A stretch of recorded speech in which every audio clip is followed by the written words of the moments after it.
Typically a Hispanic family, it's a very large family, and we are raised to grow up, go to school, finish school, get married right away, and have children. I knew that wasn't gonna be the life for me. I knew that I had to kind of find another way around into having kids. When I announced that I was having a baby through surrogacy, a lot of people are like, are you scared? Are you scared that the surrogate will keep your baby? Absolutely not. I'm very grateful for her. Although I'm physically not showing him, I feel like I'm pregnant as well.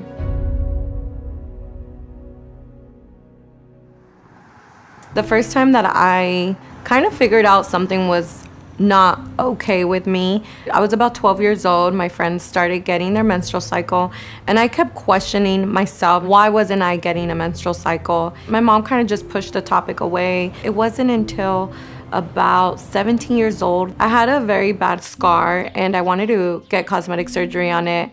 I got a hold of my medical records and I found out that I didn't have a uterus. It was removed when I was 6 months old. I believe the first thing that actually crossed my mind, I can't have kids, plain blank, I can't have children.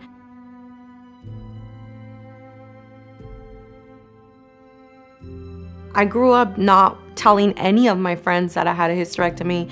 Nobody knew that I didn't even have a menstrual cycle. I would pretend to just have cramps and not feel good just to try to fit in.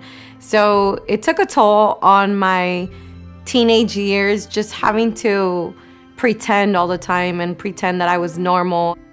My OB at the time told me the only option I had to have a baby would be through surrogacy. I went home, I started doing some research, and it kind of seemed like a crazy idea for me. It wasn't really until I met my husband, Rodolfo, Rudy.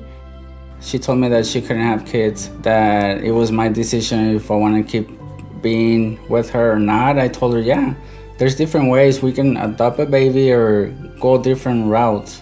It wasn't an issue for me at all.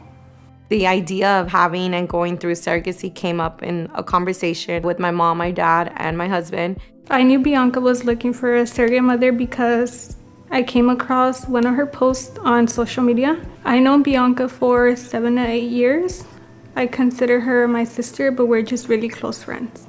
So I messaged Bianca and I had told her that I would love to be her surrogate just because I've been knowing her for so long.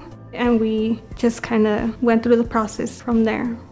I just think it's so beautiful to carry someone else's child and giving someone else the opportunity to be parents.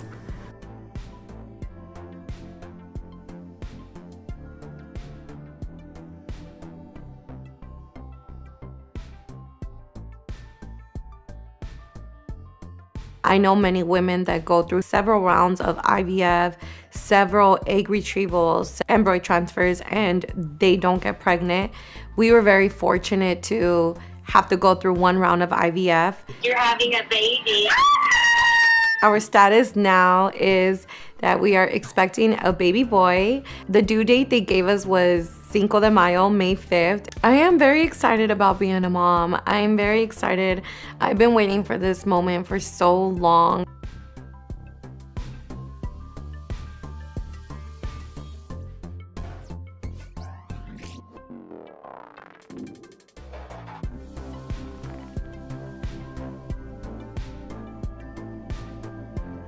You definitely have to have a lawyer that represents you, the intended parent, and the surrogate mother, a complete separate attorney. You have to go through psychological testing, you have to go through genetic testing, and everything has to be in writing, everything has to be legal in court documents. You have to take care of all that before the surrogate giving birth to your child.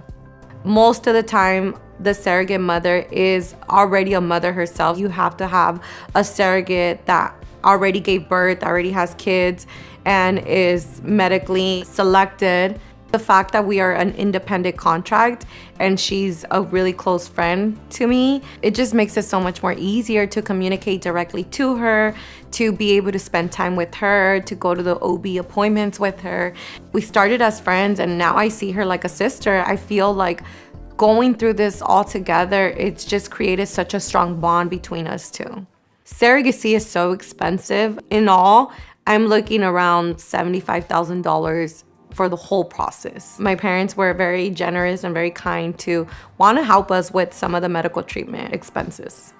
I like to say that surrogacy is a privilege. I feel like it was made for the rich. For a long time, we didn't have the money to move forward with it.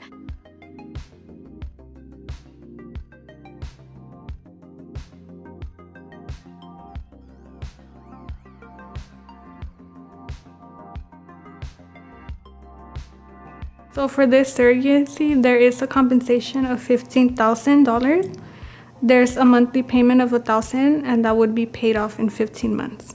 I do believe surrogacy takes advantage of some women just because if you are in a really hard economic situation, that could come in handy. You could do it through agency, and there's a bigger compensation that you can fix your financial problems. I do know that in Mexico, unfortunately, it does seem to be like that, of taking advantage of underprivileged women. It is like that because most of the women that go through surrogacy and become surrogate, they're doing it for that financial relief. And they kind of get away with not paying them as much as you would pay here in the US.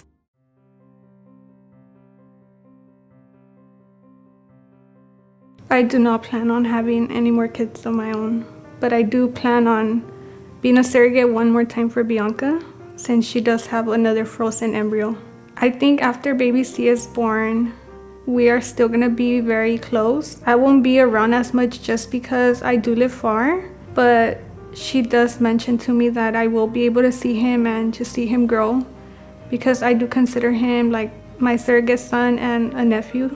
If he wants to call her Mommy Sandy, I'm okay with that because I do want him to know that we did have him through surrogacy. He is a blessing to us, and whether people like it or not, that is his surrogate mother. That's his birthing mother. I feel like I want him to love her and respect her for giving him life.